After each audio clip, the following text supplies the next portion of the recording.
विविध जाती धर्मातील मतदारांचा आपल्याला प्रचंड प्रतिसाद मिळतोय. आज श्रीकांत आंबेडकरांनी मी तुमच्यासाठी इथे येऊन लोकांना कळकळीची विनंती केली की मतदान करावं. तुम्हाला काय प्रतिक्रिया तुमची? साहेब, हे तुमच्या मीडियाच्या माध्यमातून सांगतो, माझं कार्य काय, माझं कार्य आणि माझे दैवत हे गोरगरीब जनता आहे. मी आज स्वतः उभं राहिलेलो नाही, मला ह्या जनतेनं उभं केले. मी दवाखान्यात ऍडमिट असताना बी ही गोरगरीब जनता, वंचित बहुजनाचे काही कार्यकर्ते आले, दादा तुम्हाला हे काम हाती घ्यावं लागेल. त्यांना मी एकच उत्तर दिलं, तुम्ही जर म्हणलात खड्ड्यात विहिरीत उडी मारा, तुमच्याकरता काही बी करायला राजी आहे. मग त्यांनीच मला ही उमेदवार दिली, त्यांनीच हे घडून आलं. कारण आज या परभणी जिल्ह्यामध्ये सगळे सांबळे डोंगरी प्रस्थापित नेते हे सगळे उघड्या डोळ्याने सगळी जनता बघत आहे. आज वेळ आलेली आहे प्रत्येक गरीबाला उठून जागा करण्यात येते.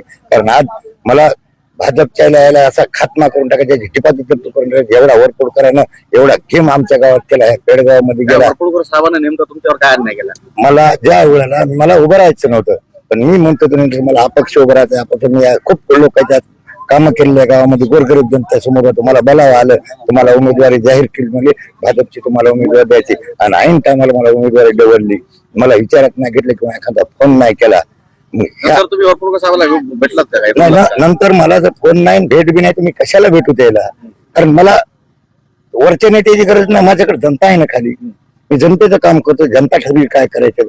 आज आमच्या गावामधून 3000 लोकसंख्येचं गाव आहे. 3000 लोकसंख्येच्या गावामधून मला जरी नाही टिकलं तर प्रस्थापित आमच्या गावचे एक वसंतराव होते, आसुबा पाटील होते, त्यांनी एक गाव करून दाखवलं आम्हाला तिकीट द्या म्हणून. पण आमच्या गावामध्ये कोणीही वरपुडकर साहेबांना तिकीट दिलं नाही. जर आज 3000 लोकसंख्येचं एक गाव करून जर तिकीट मागते, तिकीट देत नाहीत, म्हणजे हा वरपुडकर साहेबाचा बदमाशपणा आहे. याला सीटच भाजपची लावायची नाही, याला दुसरी कोणातरी सीट लावायची आणि सगळं राजकारण घरामध्ये घ्यायचंय. आज आयुष्य गेलं त्या गणेश घाडगेचं, आपा घाडग्याचं, याच्या फडच्या पुसू आणि त्याच्या समोर सून उभी केली, याला लाज वाटायला पाहिजे. या कार्यकर्त्यांनी जायचं कुठं? आज पोखरणी मतदारसंघामध्ये माझा एक मित्र आहे, 2 एकर त्याला जमीन आहे. तुमचे त्या बापाचं बिन त्या पोराचं बी आयुष्य गेले याची पुढची बघून, आणि इस्त्रीचे कपडे त्याला आणू देऊन आणि त्यांच्या पुढे मुलगा उभा केला. सणाची त्यांना मनाची लाज वाटायला पाहिजे. आणि मेघना दादीकडे गेलो मी, माझी बहीण म्हणतो मी, पण ते म्हणले नाही साहेबाकडे. आणि मेघना दिदीला मला एकच संदेश देता, आता तुझा खड्डा हे तू शोधून ठेवलेला आहे आणि हे वरपुडकर तुला त्या खड्ड्यात घातल्याशिवाय राहणार नाही. तुला माझ्या ह्या भावाची काळजी नाही ना, तर मला बी माझ्या ह्या बहिणीची काळजी नाही. हे चॅलेंज आहे तुमच्या माध्यमातून. राजकारणाचा भाग आता महत्वाचे कोणते विकासाचे मुद्दे आहेत जे आपल्या प्रश्न प्रलंबित आहेत अनेक वर्षांचे मतदारांचे? ज्या जिल्हा परिषदच्या माध्यमातून जे काही असे एवढे रोड असो, शाळा असो, अनेक काही सुविधा असो, ह्या सगळ्या विकास आजपर्यंत आपण 15 वर्षापासून पाहिला. निवडून एकदा येते 5-10 हजार रुपये एका माताला देते, पुन्हा गोरगरीब पैसे याचे करणार. विकास कुठल्या प्रकार नाही. माझा विकास आज माझ्या गावामध्ये जाऊन बघा. आज मंत्री तंत्री हे माझ्या गावामध्ये येणार आहेत. खड्डे रोडवर पडलेले आहेत. माझी JCB ट्रॅक्टर ते खड्डे त्याच्या मनका जाऊ नये, त्याला काय दुखापत होऊ नये म्हणून खड्डे बुजून गेला. आज माझ्या गावातला विकास बघा, कुठं रोड असेल, कुठं काय असेल. मी ह्या माध्यमातून ज्या वेळेला माझ्या दुष्काळी परिस्थिती माझ्या गावामध्ये झाली, ढगफुटी झाली, त्या वेळेला माझ्या स्वखर्चानं लोकांना चादर, पैसा, अन्न धान्य या गोरगरीब जनतेला वाटलं. कारण वेळ होती त्याच्यावर, त्यावेळेस वाटलं. विरोधकांनी फार मोठी ताकद लावली तुमच्या सीट पाडण्यासाठी, काय सांगाल विरोधकांना? आता विरोधक सगळे माझे मित्र होते. हे जिल्हा परिषदची माझी लढाईच नाही, याच्या संघ माझी लढाई वर आहे.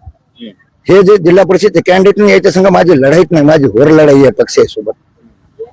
काय त्या पक्षांना काय आव्हान करावं? त्या पक्षाला प्रस्थापित आता आव्हान करणार आहे. कारण हा इडा आता बहुजन महासंघ वंचित बहुजन आघाडीने इडा उचललेला, याचा खात्मा केल्याशिवाय राहणार नाही. आणि मला पुन्हा तुमच्या माध्यमातून एकदा खासदार साहेबांना सुद्धा सांगायचंय, या वंचित मुळे आज तुमचं सगळं आहे. आज परभणी पाहिलं हे झालंय. तुम्ही जर अंधारातून असा जर हे करता, तर आपल्याला हे कमळ हे गंगेत नेऊन टाकायचंय. आणि तुम्हाला बी हे धनुष्य बाण आपला रामाचा आहे, याचं विसर्जन आपल्याला गंगेमध्ये करायचंय. हे तुम्ही पेटून उठवा. मला विरोध कोणाला करायचं नाही, कोणाला बोलायचं नाही, पण ह्या भ्रष्टाचार्याला गायड्याशिवाय एवढ्या बरं राहायचं नाही. मतदार मायबाप जनतेला काय? मतदार मायबापाला एकच जनते, मी गरीब उमेदवार आहे. मी कोणाला चहा पाडणार, मला तुमची गरज आहे आणि तुम्हाला माझी गरज आहे. ज्या वेळेला यायलाच तुम्हाला संदेश मला सगळ्या महाराष्ट्रात गेला पाहिजे की पैसा काही काम करीत नाही, फक्त जनतेसंग काम करावं लागते, जनतेसंग झोपून राहावं लागते. हे मला सगळ्या महाराष्ट्राला संदेश द्यायचा. काय निशाणी काय तुमची? काय आव्हान करा? माझी निशाणी कब्बसी आहे. माझी निशाणी कब्बसी आहे. या कबशी चिन्हावर एकदा या सगळ्या महाराष्ट्रानं माझ्याकडे लक्ष देऊन मला निवडून द्या एकदा. सगळ्या नेत्याला पैसा पैसा सगळ्या खड्ड्यात जाणार आहे. आणि त्यावेळेस खालच्या तळागाळातला एखादा कार्यकर्ता जे काम करत असेल त्याचा आज मानसिकता बिघडली. कारण ते काम करते, कोणा तरी दवाखान्यात नेते, कोणाच्या डिलेव्हरी करते, स्वतःच्या खिशाला झळ लावते, पण ऐन टायमाला ही परिस्थिती होती पैसे घेऊन उतरतात तर त्याची मानसिकता राहिली नाही गरिबीचे काम करणे.